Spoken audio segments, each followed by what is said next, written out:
Bonjour, je vais vous présenter aujourd'hui donc une vidéo informatique consacrée au tri à bulles en langage C et c'est une application que j'ai développée pour un de mes élèves Mohamed en licence 2 à l'université Pierre et Marie Curie.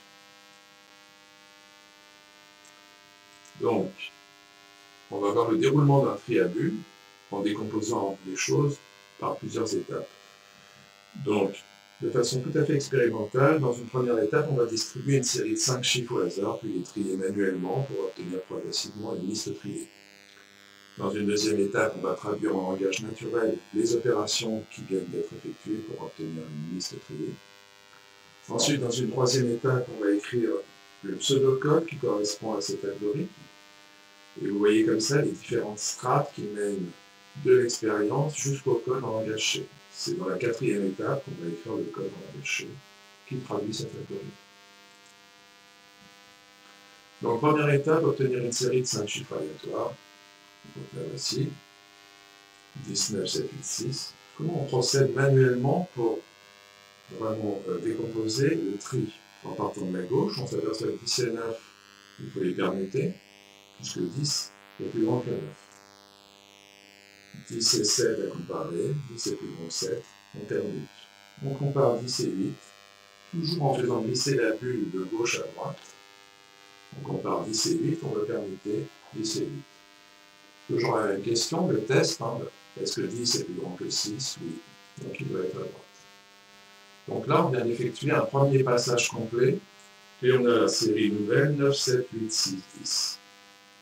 On repart à la première occurrence, à la première colonne. On compare 9 et 7, 9 est plus grand que 7, on doit permuter. 9 est plus grand que 8, on doit permuter. 9 est plus grand que 6, on permute. Est-ce que 9 est plus grand que 10? Non, donc il est à sa place. On vient de finir le deuxième passage complet. On revient à la première colonne, on compare 7 et 8, ils sont bien dans l'ordre, donc on laisse en place. On compare 8 et 6, il faut permuter. Et on arrive à une série 7, 6, 8, 9, 10, puisque 6, 9, 10 est bien trié. On a terminé notre deuxième passage, et on arrive ici. On compare 7 et 6, on permute 7 et 6, on obtient 6, 7, et derrière, les chiffres sont déjà triés. Donc ça termine. Donc vous avez vu, en fait, si on essaye maintenant simplement par une description naturelle, qui n'est pas encore liée au pseudocode ou au code, c'est pour vous montrer en fait qu'il suffit de bien décomposer les tâches qui viennent d'être effectuées, avec une traduction au plus près du langage naturel. En résumé, qu'est-ce qu'on a fait? On a fait la chose suivante. On a répété pour chaque ligne la commutation de deux nombres successifs en réduisant la taille de la ligne, qu'on peut appeler aussi vecteur, de 1 à chaque passage complet de la ligne, jusqu'à ce qu'il n'y ait plus d'échange, soit en anglais gaucher, à faire entre deux nombres consécutifs. Ça arrive dans le cas où la ligne est parfaitement triée, ou bien réduite à une longueur de 1. Alors, résumons maintenant quel est le principe de base du tri à bulles. L'algorithme, en fait, parcourt la liste, il compare les couples d'éléments successifs. Lorsque deux éléments successifs ne sont pas dans leur croissance, ils sont échangés. Après chaque parcours complet de la liste, l'algorithme recommence l'opération. Lorsqu'aucun échange n'a lieu pendant un parcours, cela signifie que la liste est triée. Donc l'algorithme peut s'arrêter. Qu'est-ce qu'on appelle donc le tri à bulles? Le tri par propagation.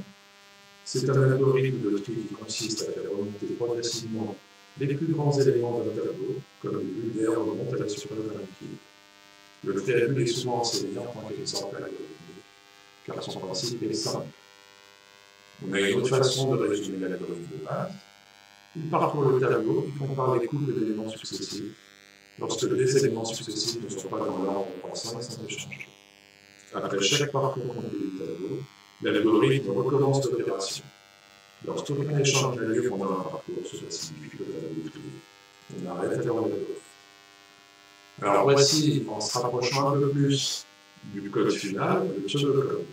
C'est un code, disons, intermédiaire entre le langage naturel et le code technique propre au langage de programmation.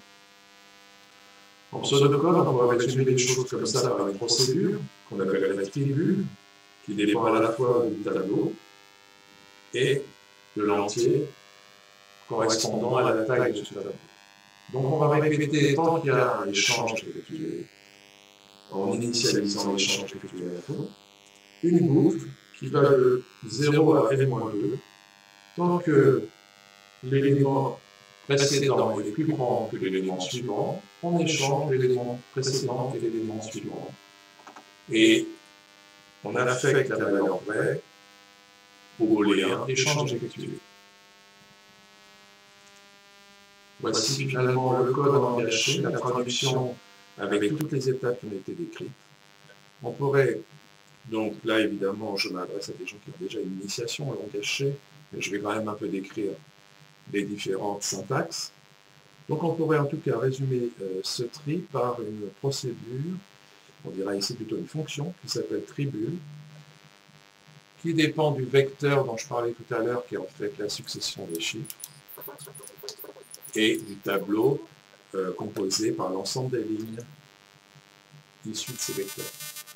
On a besoin, on a vu d'un booléen, c'est-à-dire une variable qui peut prendre uniquement la valeur true ou false, vrai ou faux, qu'on appelle tab en ordre ici. On a initialisé aussi une variable taille à la taille du tableau, taille égale tab size du tableau. Et voilà en fait la traduction en code C, langage C, de l'algorithme précédent. Tant qu'on n'a pas la table en ordre, on va initialiser la table en ordre après, et on va faire une boucle jusqu'à la taille -1 du vecteur. Pour toutes ces lignes, on va comparer les deux éléments consécutifs ici. Si toujours l'élément précédent est plus grand que l'élément suivant, on fait un swap des deux éléments. On les commute, autrement dit, et on initialise en fait la table en ordre, on va l'affecter en fait à faux. Une fois qu'on est passé complètement dans le passage complet, on décrémente la taille du vecteur et on revient à la boucle. Voilà en fait le code du langage C qui correspond à un triabule. Donc pour rappeler simplement la syntaxe propre au langage C, vous avez vu que ici c'est une fonction qui reçoit des paramètres en entrée mais qui ne renvoie pas de valeur particulière, donc elle est précédée de void. Sinon on peut dire que ce qui est propre au langage C, c'est ici le format d'une boucle while. Tant qu'une certaine condition est réalisée, on effectue un ensemble d'instructions. Ici aussi, on a un exemple de boucle for, avec ici la syntaxe propre au langage C, une initialisation, une incrémentation ici avec i++, et une condition d'arrêt. Enfin, à l'intérieur de ce boucle for, on a effectivement un test sur les deux éléments consécutifs. Voilà, c'est ce qui termine donc en fait cette présentation sur un exemple de triabule écrit en langage C. J'espère que ça pourra vous aider. Je vous dis à une prochaine vidéo, certainement sur le langage C toujours, puisqu'il y a des sujets en cours, notamment sur les pointeurs et plus tard sur les listes chaînées.